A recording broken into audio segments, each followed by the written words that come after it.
So today's scripture reading is from John chapter 10, verse 14. I am the good shepherd, and I know my own, and my own know me.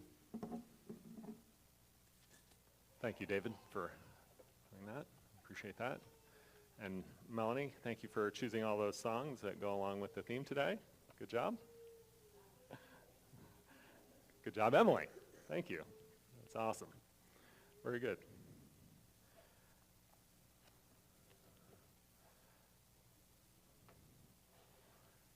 The Good Shepherd. What does that mean to us today?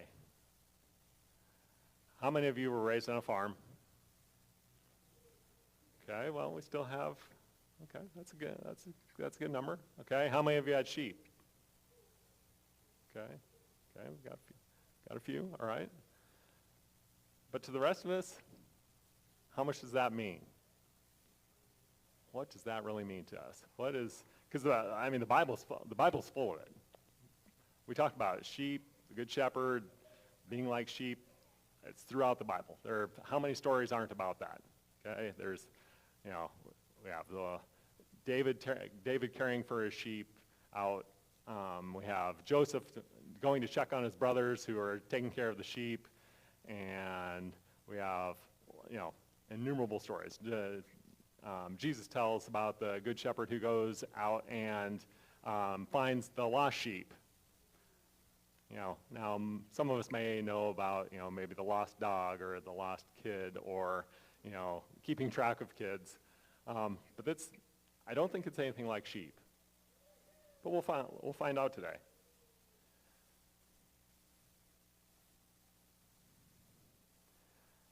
As we think about it, one of the things that I start thinking about as we're going through this is, in Israel, sheep were important. Because not only were they a source of food, but they were also a source of clothing. They took the wool off the sheep's back, and that's how they made their clothes. So not only was it a source of food, it was a source of clothing. And then, as part of the sacrificial system, it was an offering for having your sins forgiven. So, very important all the way through. Now, I saw some of you had raised your hands that you had sheep on the farm. How many of you were a shepherd? Awesome. So right here we have our shepherd. So a few weeks ago, I came over to Tom and Yvonne's house, and Tom told me about being a shepherd. So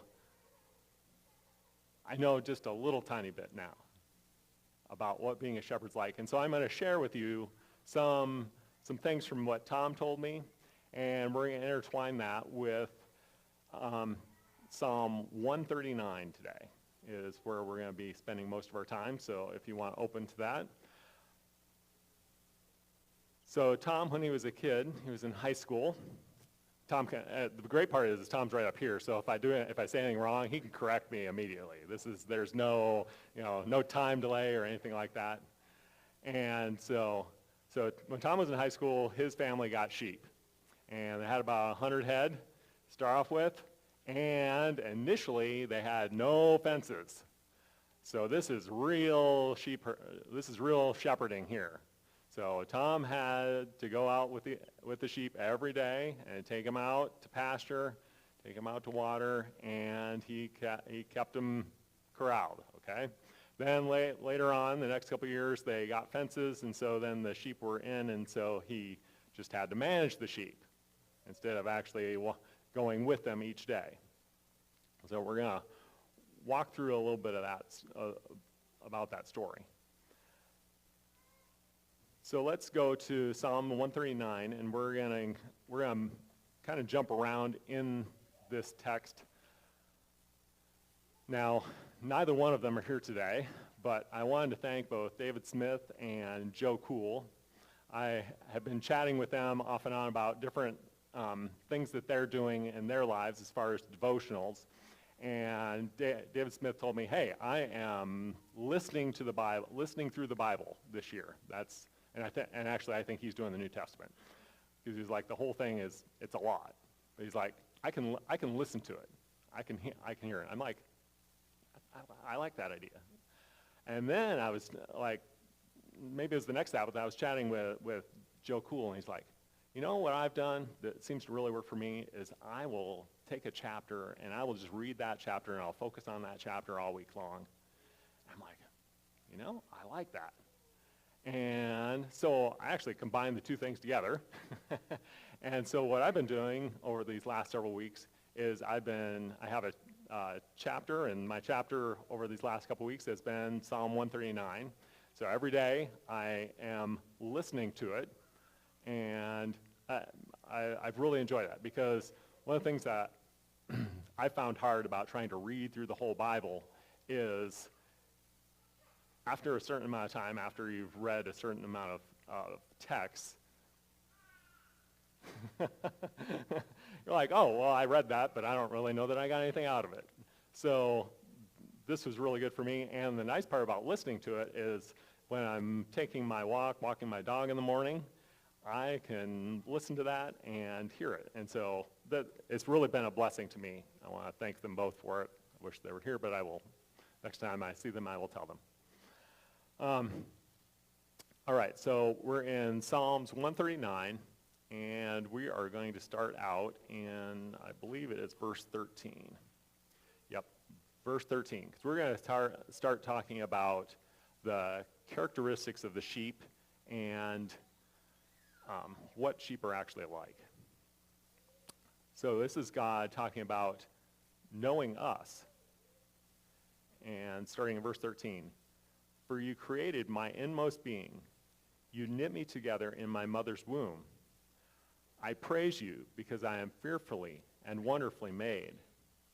Your works are wonderful. I know that full well. My frame was not hidden from you when I was made in the secret place. When I was woven together in the depths of the earth, your eyes saw my unformed body. All the days ordained for me were written in your book before one of them came to be.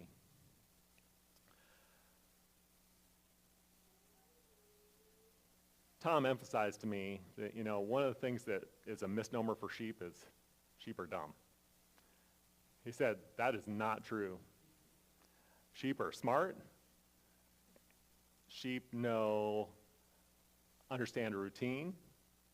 They understand people. They understand where it is they can get out when they have the opportunity. They know where not to go. But I want to emphasize one thing to you. Sheep, especially when they're free-ranging, what do they need? They need a shepherd. Now, I had a best friend and roommate in high school, and they had a bunch of sheep. I don't remember how many head they had. Seemed like they had 200 or 300 head at least. They got a llama. And a llama will do exactly the same thing as a shepherd does. And they will protect the sheep from coyotes and keep them rounded up, make sure the sheep know when something dangerous is coming. But I want to emphasize, sheep need a shepherd.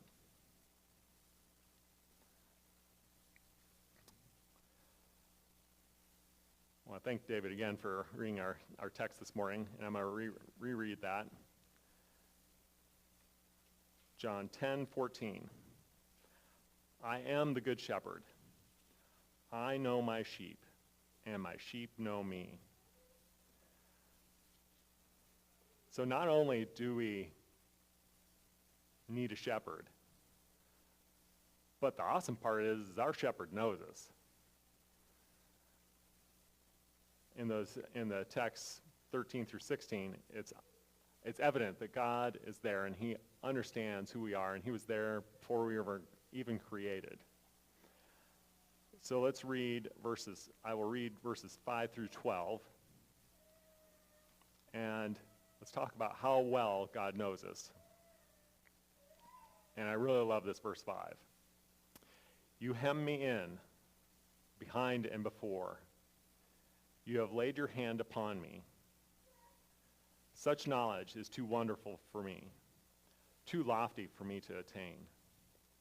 Where can I go from your spirit? Where can I flee from your presence?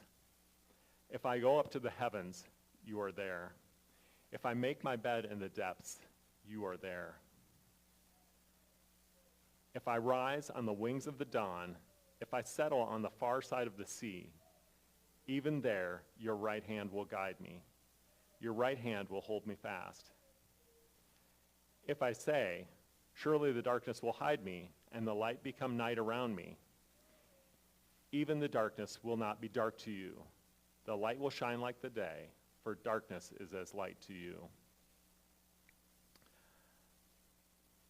God knows us, and he cares for us. He leads us. And like I said, I love that text in verse 5. You hem me in, behind me and before me.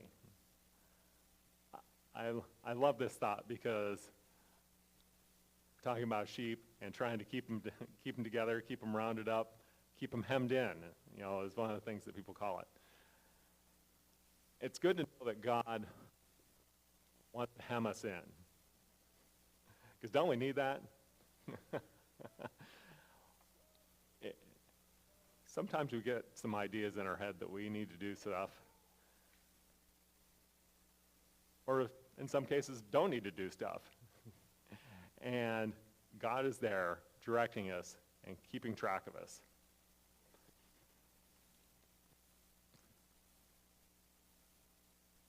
All right, let's read verses 1 through 4 now. O Lord, you have searched me and you know me. You know when I sit and when I rise. You perceive my thoughts from afar. You discern my going out and my lying down. You are familiar with all my ways. Before a word is on my tongue, you know it completely. Wow. We serve an all-knowing God. He knows what we've got going on, whether that's good, bad, indifferent, otherwise. And he knows what we're thinking. And if we want him to, he will help guide us. Talked about this in my Sabbath school today. If we ask God to, he will help guide our thoughts. He will help us learn to love him more. He will help us learn to take care of other people also. And I want to emphasize once again in these first 12 verses, God knows us. Tom was telling me that he had 100 sheep.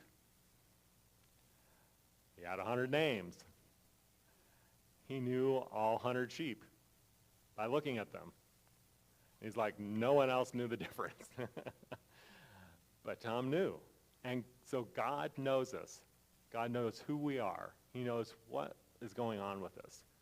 And he wants to be a part of that. So it's so awesome.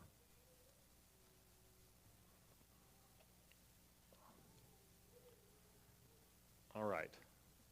I'm going to read verses 17 and 18 now. And my verse 17 has a little different, I'm reading from NIV, but the NIV actually in a different text I was reading actually has a different starting point for verse 17. And it says, how amazing are your thoughts concerning me, O God. How vast is the sum of them. Were I to count them, they would outnumber the grains of sand. When I awake, I am still with you.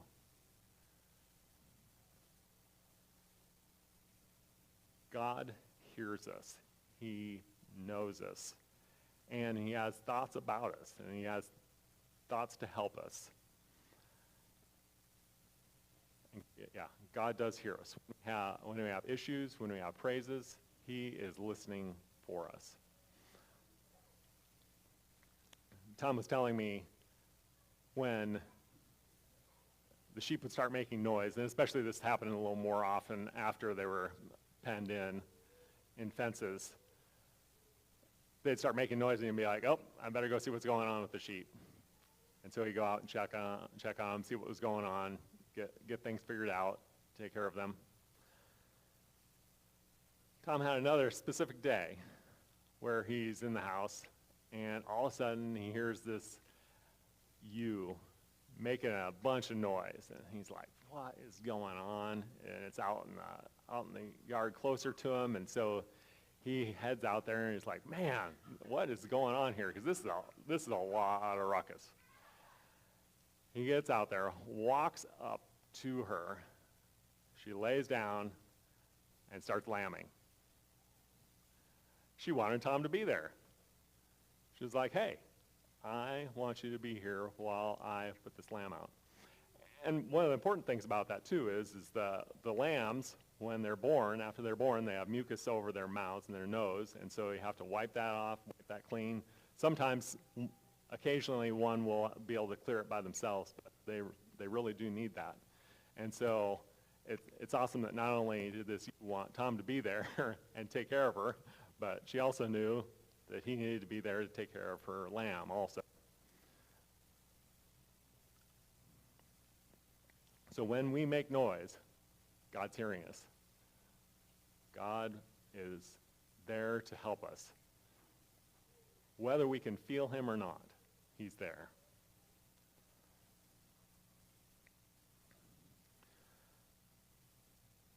I'm going to carry on down to verse 19 through 22.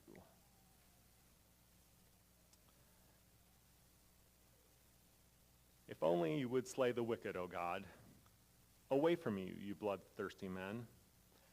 They speak of you, O God, with evil intent. Your adversaries misuse your name. Do I not hate those who hate you, O Lord, and abhor those who rise up against you? I have nothing but hatred for them.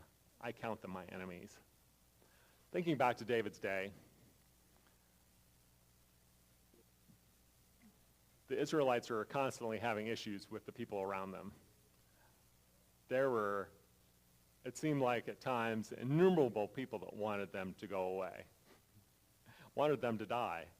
And they would try. They would try to kill the Israelites. They would make fun of God. They did all sorts of things to try and disparage God and to knock the Israelites off their game, get them to stop following God.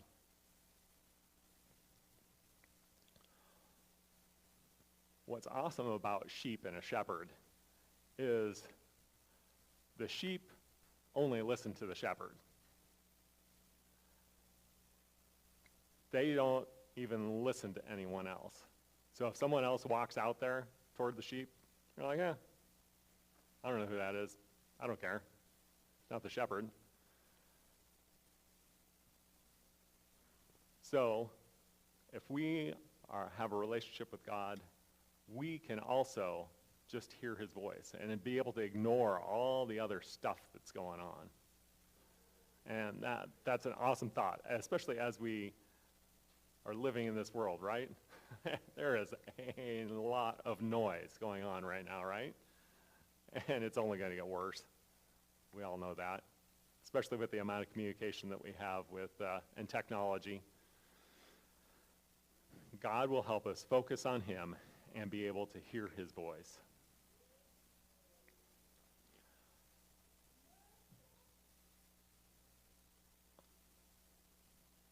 God, as the good shepherd, brings us together. He keeps us bunched up. And that's a good thing for a couple reasons. Not only do the sheep do better when they're together and they can press in tight and keep wolves out, etc. But the other awesome part is we can rely on each other to keep us in a good place, keep us pointed toward the Good Shepherd, keep us focused on him. And I want to thank each and every one of you over these last few weeks, especially as we've not had a pastor.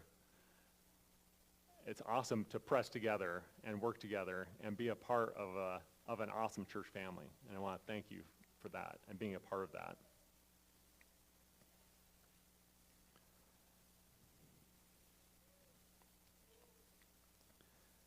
As I start to wrap up here, I'm going to read verses 23 and 24. Search me, O God, and know my heart. Test me and know my anxious thoughts. See if there is any offensive way in me, and lead me in the way everlasting.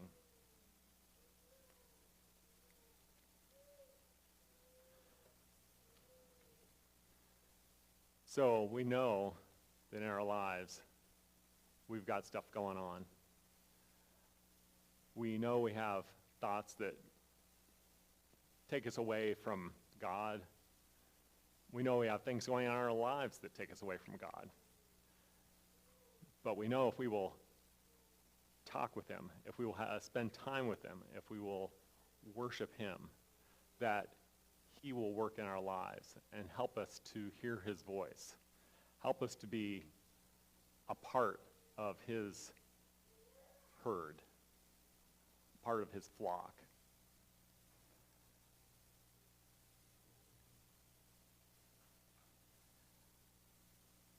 If we just ask him, he will come into our lives and he will be our salvation.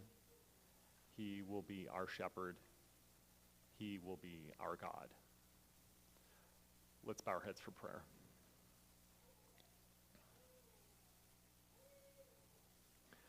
Dear Lord, I want to thank you for your many blessings. I want to thank you for being with us each day, even when we don't realize it. I want to thank you for being our shepherd, for being our good shepherd, and for being with us. Please help us to hear your voice each day. Please help us to seek you out. I want to ask you for blessings on each one of us, each one of our church family, in thy name.